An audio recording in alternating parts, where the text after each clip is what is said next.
നായർ നിരാശരായി കുനിഞ്ഞു നിന്നിട്ട് കാര്യമില്ല. നായർ എന്നും പോരാളികളാണ്. നായർ ഈ നീതിക്ക് വേണ്ടി പോരാടണം എന്ന് മാത്രമേ എന്നുള്ളൂ. എന്നെ വിട്ടേക്ക്. കാരണം ഞാനൊരു പാവപ്പെട്ട, എനിക്കിതൊന്നും ഇല്ലെങ്കിലും കുഴപ്പമില്ല. ഞാൻ സന്തോഷമായിട്ടിരിക്കുന്നതാണ്. എനിക്ക് രാവിലെ എണീച്ചാൽ രാത്രി വരെയും നല്ല ജോലിയുണ്ട്, നല്ല ജോലി തിരക്കാണ്. അതൊക്കെ പാവങ്ങൾ പേടിക്കും. ഒരു കാര്യം നായർ സമുദായം ഞങ്ങൾ പറയുകയാണ്, ഈ കോളേജുകളിൽ കിട്ടുന്ന ഒരു അഡ്മിഷനോ, കരയോം പ്രസിഡൻ്റ് ആയിരിക്കാനുള്ള ഒരു അവസരമോ, സെക്രട്ടറി ആയിരിക്കാനുള്ള അവസരമോ, അല്ലെങ്കിൽ ഒരു കോളേജിൽ ഒരു ജോലിയോ സ്കൂളിലൊരു ജോലിയോ കിട്ടുന്നത് സുകുമാരൻ നായരുടെ ഔദാര്യമല്ല, മന്നത്താചാര്യൻ നിങ്ങൾക്ക് കരുതി വെച്ച അവകാശമാണ് എന്നെല്ലാ നായരും മനസ്സിലാക്കുക. മന്നത്താചാര്യൻ സമുദായ അംഗങ്ങൾക്ക് വേണ്ടി കരുതി വെച്ച അവകാശമാണ്, അല്ല ഒരാളുടെയും ഔദാര്യമല്ല. അതുകൊണ്ട് അത് ഔദാര്യമാക്കാൻ ശ്രമിക്കുമ്പോൾ അതിനെ എതിർക്കേണ്ടത് ജനകീയമായിട്ടാണ്, മാസ്സായിട്ടാണ്, ഒറ്റയ്ക്കൊറ്റയ്ക്കല്ല, പ്രസ്താവനകളിലൂടെയല്ല, ഒന്നുമല്ല. വളരെ വ്യക്തതയോടെ ഞാൻ പറയുകയാണ്, നായർ നിരാശരായി കുനിഞ്ഞു നിന്നിട്ട് കാര്യമില്ല. നായർ എന്നും പോരാളികളാണ്. നായർ ഈ നീതിക്ക് വേണ്ടി പോരാടണം എന്ന് മാത്രമേ എന്നുള്ളൂ. എന്നെ വിട്ടേക്ക്. കാരണം ഞാനൊരു പാവപ്പെട്ട, എനിക്കിതൊന്നും ഇല്ലെങ്കിലും കുഴപ്പമില്ല. ഞാൻ സന്തോഷമായിട്ടിരിക്കുന്നതാണ്. എനിക്ക് രാവിലെ എണീച്ചാൽ രാത്രി വരെയും നല്ല ജോലിയുണ്ട്, നല്ല ജോലി തിരക്കാണ്. ചുമ്മാ ഇരിക്കുന്ന പരിപാടിയേ ഇല്ല. അപ്പോൾ അതുകൊണ്ട് ഒന്നുമില്ലെങ്കിലും പുസ്തകം എടുത്ത് വായിച്ചുകൊണ്ടെങ്കിലും ഇരിക്കും. അതുകൊണ്ട് അത്തരം കാര്യങ്ങൾ അഭിപ്രായം പറയുന്നില്ല. അദ്ദേഹം അവിടെ തന്നെ ഇരുന്നോട്ട്. പക്ഷേ ഇറക്കി വിടാനുള്ള മാർഗ്ഗം എന്തോന്ന് പലരും ചോദിക്കുമ്പോൾ ഞാൻ മാധ്യമങ്ങളിലൂടെ ഇത് പറഞ്ഞില്ലെങ്കിൽ ആൾക്കാർക്ക് അറിഞ്ഞൂടെ എന്താ ഇറക്കി വിടാൻ പറ്റാത്ത, എന്താ ഇറക്കി വിടാൻ പറ്റാത്തൊന്നും ഈ ഒരൊറ്റ കരയോഗം വിചാരിച്ചാൽ ഇറക്കി വിടാം. അതിനകത്ത് കിട്ടുന്ന എന്തെങ്കിലും കൊണ്ട് കഴിഞ്ഞുകൂടാം എന്ന് വിചാരിക്കുന്ന ആ ഒരു നായർ, എനിക്ക് കിട്ടിയത് പോയാലും ഒരു കുഴപ്പമില്ല, എൻ്റെ പ്രസ്ഥാനം നിലനിൽക്കട്ടെ എന്ന് ചിന്തിക്കുന്നവരാകാം. എല്ലാ വിപ്ലവവും തുടങ്ങുന്ന ചെറിയ തോതിലാണ്. ഈ വിപ്ലവം അങ്ങനെ തന്നെ ആകട്ടെ എന്ന് ആശംസിക്കുന്നു. ഞാൻ ഏതായാലും ഇതിനകത്ത് നേതൃത്വം എടുക്കാനും യുദ്ധം ചെയ്യാനൊന്നും വരുന്നില്ല. ഞാൻ എൻ്റെ ഉള്ള കാര്യം പറയും. ഇനി വാ തുറന്നു, കുഴപ്പമില്ല. എൻ്റെ വായിൽ വേറെ ഉണ്ട്. മകൻ്റെ കാര്യമുണ്ട്, മകളുടെ കാര്യമുണ്ട്, കൊച്ചുമക്കളുടെ കാര്യമുണ്ട്. ഇതെല്ലാം എണ്ണി വെച്ച് വിത്ത് റെക്കോർഡുണ്ട്. ധനലക്ഷ്മി ബാങ്കിൻ്റെ രേഖകൾ എൻ്റെ കയ്യിലുണ്ട്. എല്ലാം വരും വെളിയിലോട്ട്. വെറുതെ വന്ന് ഈ പത്തനാപുരം താലൂക്കിൽ വന്ന് ശല്യം ചെയ്യാതെയും പത്തനാപുരം താലൂക്കിലെ കരയോഗക്കാരെ ശല്യം ചെയ്യാതെയൊക്കെ ഇരിക്കുക. എന്നെ പേടിപ്പിക്കാനും ശ്രമിക്കേണ്ട, എനിക്ക് പേടിയില്ല. അതങ്ങ് കൈവച്ചിരുന്നാൽ മതി. എന്നൊരു ആചാര്യനുള്ളത് മന്നത്താചാര്യനാണ്. മറ്റതൊക്കെ അതിന് പുറകെ വന്ന കഥ തുറക്കാൻ തന്നവരും കാപ്പ് കഴിച്ചു കൊടുക്കാൻ തന്നവരുമൊക്കെ അതോട് നിൽക്കും.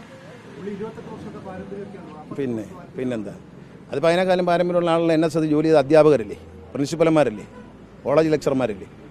അതുകൊണ്ട് 64 വർഷം ബാലകൃഷ്ണമുള്ള NSS താലൂക്ക് യൂണിയൻ്റെ പ്രസിഡന്റ് അല്ലായിരുന്നു. അത്രയും പാരമ്പര്യം എന്തായാലും ഇല്ലല്ലോ. കിടങ്ങൂർ ഗോപാലകൃഷ്ണമുള്ള സാറ് വരുന്നവരെ എവിടെയായിരുന്നു എന്ന് അന്വേഷിക്കുക, അദ്ദേഹം പോകുന്നവരെ എവിടെയായിരുന്നു എന്ന് അന്വേഷിക്കുക. ഇതൊക്കെ അറിയുന്നവരും കണ്ടവരുമാണ് കേരളത്തിലെ നായന്മാർ. ഇനി പറയുന്നു വേണ്ട, നിങ്ങൾ മാധ്യമപ്രവർത്തകർ വെറുതെ മുതിർന്ന NSSൻ്റെ വ്യക്തികളോട് നിങ്ങൾ ചോദിക്കും. ഞാൻ പാവപ്പെട്ടവനാണ്, ചെറുപ്പക്കാരനാണ്, എനിക്ക് അത്രയും ഒന്നുമില്ല. ഞാൻ കാണുമ്പം പണിക്കർ സാറിനെ തടവിലിട്ടേക്കുന്നേ കണ്ടിട്ടുള്ളൂ.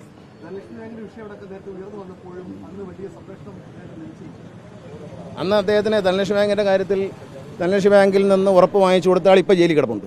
ആരാന്ന് ഞാൻ പറയത്തില്ല, എന്തിനാ പോയെന്ന് ആലോചിച്ച് കണ്ടുപിടിച്ചു. ധനലക്ഷ്മി ബാങ്കിൽ ഇദ്ദേഹത്തിൻ്റെ ബന്ധുക്കളെ രക്ഷിക്കാൻ വേണ്ടി ശ്രമിച്ച ആൾ ഇപ്പോൾ ജയിലിൽ കിടപ്പുണ്ട്. ഒരു കേസിൽ, ഒരു വളരെ പ്രധാനപ്പെട്ട കേസിൽ.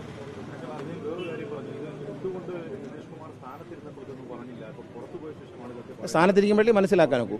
സ്ഥാനത്തിരുന്നപ്പോൾ 1-2 ചോദ്യങ്ങൾ ചോദിച്ചതുകൊണ്ടാണ് പിന്നെ വയ്ക്കാത്തത്. മനസ്സിലായില്ലേ? ചോദ്യം ചോദിക്കാൻ പാടില്ല. ഡയറക്ടർ ബോർഡ് കൂടിയാൽ ആരും മിണ്ടാൻ പാടില്ല. പരിപൂർണ്ണ നിശബ്ദത. മരണ വീട്ടിൽ പോലും ഇത്രയും നിശബ്ദതയില്ല. പോരാട്ടമൊക്കെ നടക്കും. അതൊക്കെ ഞാനല്ല തുടരുന്നത്. സാധാരണക്കാരായ നായർ സമുദായങ്ങൾ ലോകമെമ്പാടും ഈ പോരാട്ടം തുടരും. അവരിൽ ഒരാളായി ഞാനും ഉണ്ടാവും. അല്ല, ഞാൻ മുമ്പിലൊന്നും ഉണ്ടാകും.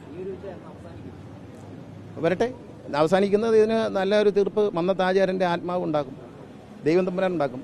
അപ്പോൾ ഈ യുദ്ധം നടത്തുന്നത് ഞാനല്ല, വേറെ ഒരുപാട് ആളുകൾ ലോകത്തിൻ്റെ വിവിധ ഭാഗങ്ങളിൽ ഭിന്നിച്ച് നിൽക്കുന്നവരുണ്ട്. അവരെല്ലാം ഒന്നിച്ചു വരണം. അവരെല്ലാം ഒന്നിച്ചു വന്നുകൊണ്ട് നേരിടണം. അവരിൽ ഒരാളായി ഞാനും ഉണ്ടാവും. അല്ലാതെ ഞാൻ ഈ യുദ്ധത്തിനും അത് നിങ്ങളല്ലേ തീരുമാനിക്കുന്നത്, ഞാൻ ആരുടെയും പിന്തുണ പ്രതീക്ഷിച്ചിട്ടല്ലോ. ഞാൻ UDF നിന്ന് ഇറങ്ങിയത് ഇബ്രാഹിം കുഞ്ഞിനെ അഴിമതി ചൂണ്ടിക്കാണിച്ച് UDF നിന്ന് ഇറങ്ങിയത് പിന്തുണ ആരുടെയും പ്രതീക്ഷിച്ചിട്ടാണോ? LDP കയറാൻ പറ്റുമെന്നും പറഞ്ഞു പിന്നെ MLA ആവാമെന്ന് പറഞ്ഞിട്ടാണോ? അല്ല, നിലപാടുകളുണ്ട്. ആ നിലപാടുകൾ പറയും. എന്നെപ്പറ്റി എന്ത് അനാവശ്യം പറഞ്ഞ് പ്രചരിപ്പിച്ചാലും എനിക്കൊന്നുമില്ല. ചില കാര്യങ്ങൾ കണ്ടാൽ അത് കുഴപ്പമെന്ന് പറയും. സമൂഹത്തെ ബാധിക്കുന്ന വിഷയങ്ങൾ ഞാൻ തെറ്റെന്ന് പറയും. അവരെ വ്യക്തിപരമായ കാര്യങ്ങളൊന്നും നമുക്കറിയേണ്ടത്. സമൂഹത്തെ ബാധിക്കുന്ന വിഷയങ്ങളിൽ ഇടപെടും. ബദൽ സംഘടന ഉണ്ടാവില്ല. ബദൽ സംഘടന ഉണ്ടാക്കാൻ പാടില്ല. ഒരു ബദൽ സംഘടനയോട് സഹകരിക്കാനും പാടില്ല. ഒരു നായർ NSS തന്നെ നിൽക്കണം. കരയോ അങ്ങനത്തെ വെടിയരുത്. കരയോ അങ്ങനത്തെ തന്നെ നിൽക്കണം. ഒരാളും പുറത്തു പോരുത്. ഒരാളും എൻ എസ് എസിനെതിരെ നിൽക്കരുത്, എൻ എസ് എസിനെതിരെ ഒരു സമാന്തര സംഘടനയിൽ അംഗമാകരുത്, ഒന്നും ചെയ്യരുത്. വേണ്ട, തങ്കപ്പനോട് ചോദിച്ചാൽ മതി.